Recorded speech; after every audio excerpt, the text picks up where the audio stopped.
After a long journey for Aloy, the Zeniths are finally defeated, but at a high price for Aloy and friends who don't have the time to mourn as they begin the preparations against the most dangerous threat planet Earth has faced in thousands of years.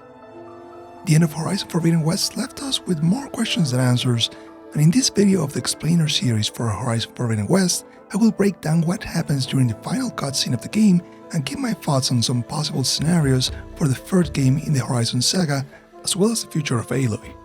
And if you love this game as much as I do, be sure to hit that subscribe button so you don't miss any of the upcoming Horizon Forbidden West documentaries that I will be producing in the following weeks. They will be worth the wait, I promise. But enough self-promotion, let's kick things off with the Zeniths.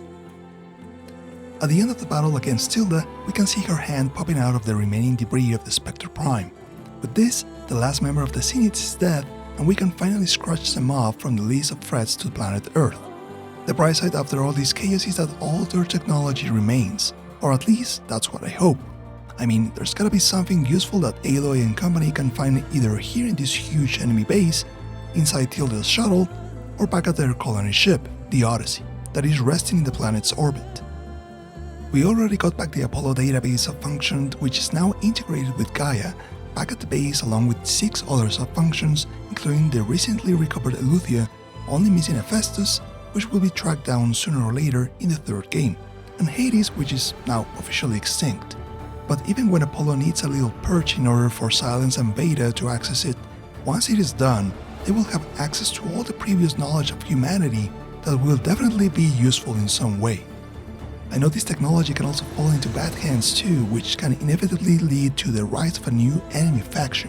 And even when I'm hoping for the best, I have the Queen in my sight as a possible main threat for the third Horizon game, but time will tell.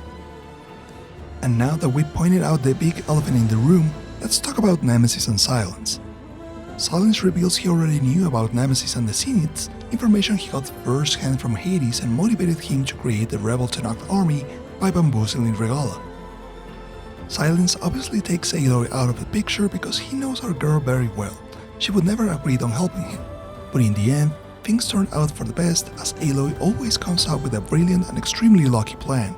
But Nemesis appears to be a problem that even Aloy can't solve or face alone, and that's the thing that Guerrilla has been building during the whole game with the inclusion of new NPCs and the never-ending but highly enjoyable dialogues with the crew.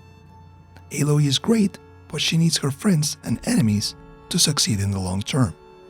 Setting the rest of the gang aside, because we know for sure that they will always have Aloy's back, Sylens is probably one of the key pieces of the board to help against Nemesis, but sadly, he might be the least reliable. He already knew about Nemesis' existence for some time, ever since he tortured Hades to tell him, and probably by the end of Forbidden West, he probably has a tiny little microscopic clue of what his plan against Nemesis might be. We can see him already at work by tracking the possible impact destination of Nemesis down to what appears to be South America. But, let's be honest, we can never know the true intentions of Sylens, as he's always 2 or 3 moves ahead of Aloy. The shuttle is still there, and there's a possibility that he can go AWOL if he thinks Earth stands no chance against Nemesis, or if he simply thinks he's done his part. He now has almost unrestricted access to the Apollo database, which means nothing can stop him from making a copy and escape, so that's why I wouldn't completely trust Sylens' word, at least for now. After Sylens decides to stay on Earth, we see the whole gang regrouping, and even when Eren says, I hope it's really over this time. Aloy just looks away knowing the worst yet to come. In fact, the relief is so brief that 4 of them, Kotalo, Alva, So and Eren, go right in to spread the word and ask for help. Kotalo goes back to the Tenakth as one of the marshals. We can see him at what I suppose is Regalla's funeral because we already knew thanks to the story that she and Chief Hikaru were pretty close as she was one of his greatest marshals. So goes back to the Utaru. And now that they don't have to worry about the plague anymore, now that Demeter is back under Gaia's control, things seem to go back to normal. I'm pretty sure she will be continuing to help Aloy in the meantime, but we have to remember there's a little present left by Barl arriving in less than 9 months, so she'll probably have to stay in the base with Beta and Gaia, at least in those last couple of weeks before giving birth. As for the Utaru, I'm not sure what their role is going to be in the third game, because they are presented as one of the most Pacific tribes of the West. Alva visits the Quen camp, and shortly after they are led back to their empire across the sea by Bohai, the Overseer, while she stays behind with a couple of soldiers probably following direct orders from him, and her mission should still be the same, to keep helping Aloy and reporting back to the Empire, although we don't know if the focus can cover that much ground without any 5G antennas. I thought she would be leaving with the Quen because she mentioned she had a lover back in her city, but with the impending doom of the world there's no time for love, right? So she decided to stay.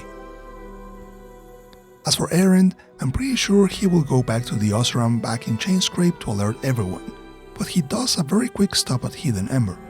But I'm not 100% sure how smoothly the alliance with the Oserams will be.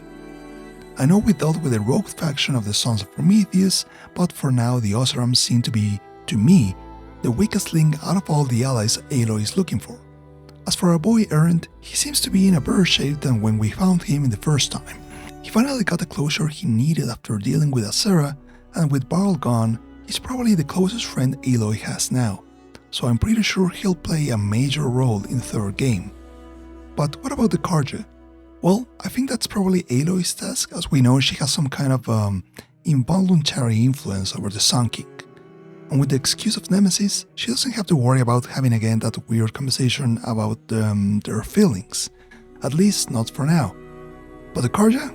Pretty sure they will come to help the Savior of Meridian whenever she asks them. And this is where I start to get excited about the third entry in the series, because with all these different allies and destinations scattered around all over the place, there are two possibilities. Either we're stuck in America exploring the East Coast, that's the easy way out because we've explored most of the Center and West Coast during the first two games, and we now have access to the wings of the 10 first-class means of transportation, aka the Sunwing. But I also think we have a small chance to visit multiple cities around the globe. Let me explain. Aloy now has the ability to override Sunwings, great for traveling locally, but we also have that cool ship that Sugar Mama Tilda left behind. So, what if Aloy and the gang use that shuttle not only to visit the Zeniths mothership, the Odyssey, but as a means of transportation to travel to multiple destinations in Horizon 3? We got the crashing point for Nemesis in South America, that's one destination. There's also the mysterious empire of the Quen on the other side of the planet, which needs to be explored for sure in the third game. Don't tell me they made a whole new tribe just to show us their boats. So that's number 2. The Zeniths ship could be a third destination, and who knows what else Guerrilla can come up with at this point. I mean, Amsterdam? Guerrilla Studios there, but yeah, let's be real, anything can happen now.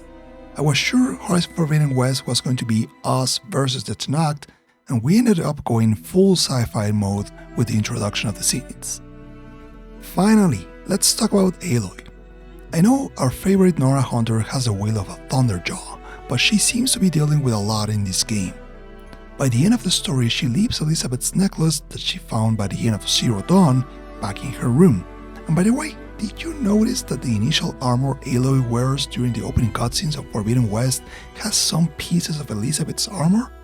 That's pretty heartwarming because her mom is always protecting her, but anyway, everyone she ever cares about seems to be dying or falling apart around her.